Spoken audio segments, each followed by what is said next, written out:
पवन सिंह के बारे में चर्चा है, मनीष कश्यप के बारे में कि आपकी पार्टी ज्वाइन कर रहे हैं, क्या सच्चाई इसके पीछे? भाई हमारी पार्टी तो है नहीं।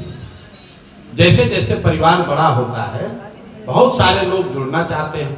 कुछ साथी जो हम लोग के साथ हैं उनको दिक्कत भी होती है, अफसोस होता है, वो छोड़कर जाते भी हैं। तो आना जाना लोगों का लगा रहेगा। महत्वपूर्ण बात यह है कि जनसुराज आज से साल भर पहले या महीने भर पहले जितने लोग जनसुराज से जुड़े थे, क्या उससे ज्यादा लोग आज जुड़े हैं कि कम जुड़े हैं? तो मेरी अपनी समझ है कि जनसुराज का जो परिवार है, जो 2 साल पहले था, जो साल भर पहले था, जो महीने भर पहले था, उससे आज बड़ा है। इसका मतलब ये नहीं कि कोई आदमी जनसुराज छोड़कर जाएगा नहीं। इसका मतलब ये भी नहीं कि नए लोग आएंगे नहीं।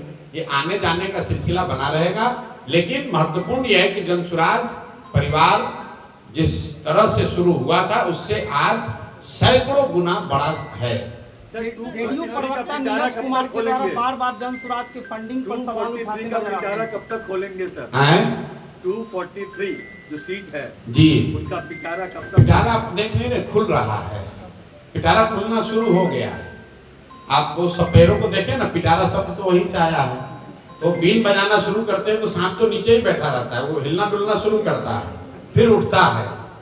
तो उसी तरह आप तो ये जो हम हर विधानसभा क्षेत्र में जा रहे हैं तो पिटारा तो खुल रहा है, लोग आना शुरू कर रहे हैं। लोग अच्छा इतने लोग हैं। नामों की घोषणा जब हो, नामों की घोषणा भी हो जाएगी। सर महुआ में एक खबर चली थी कि एक प्रत्याशी आया, बोले जो ये मेरा सीट कंफर्म मेरा हो गया महुआ से जी। फिर वहाँ पे फिर खबर चला कि नहीं है, इतनी ऐसा कुछ नहीं है। तो ऐसा तो नहीं है कि लोग संशय में ही? ऐसा है कि जो भी जनसुराज से जुड़ा हुआ है उसको बाकायदा लिखित में और मौखिक तौर पर कई बार उसको बताया गया है, उसको जानकारी है कि प्रत्याशियों के चयन की प्रक्रिया क्या है। ठीक है, उससे फारिग कुछ नहीं हो सकता है।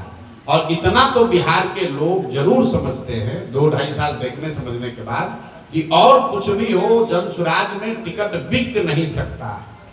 कोई ऐसा माई का लाल नहीं है बिहार में जो जनसुराज में हम लोगों का ईमान खरीद सके। जनसुराज में मैनेजमेंट से टिकट नहीं मिलेगा। गलत टिकट हो सकता है, सही हो सकता है। हमने कैमरे पर कहा कि मेरे भाई 243 में अगर कोई गलत आदमी को टिकट दे दे, गलती से अगर पार्टी दे दे तो उसको भी वोट मत देना। बिहार में एक संकल्प लीजिए कि गलत आदमी को वोट नहीं देंगे, चाहे किसी दल का हो। अगर जनसुराज ने अच्छा आदमी दिया है और हमसे बेहतर किसी दूसरे दल ने दे दिया, हम आपको कैमरे पर कह रहे हैं उसको वोट दीजिए। बिहार जीतना चाहिए, जनसुराज जीते या न जीते। इसलिए जो आदमी सही व्यक्ति है उसको वोट दीजिएगा, तभी सुधार होगा, वो चाहे किसी दल का हो। ये सिर्फ जनसुराज की ताकत है, वो कह सकता है।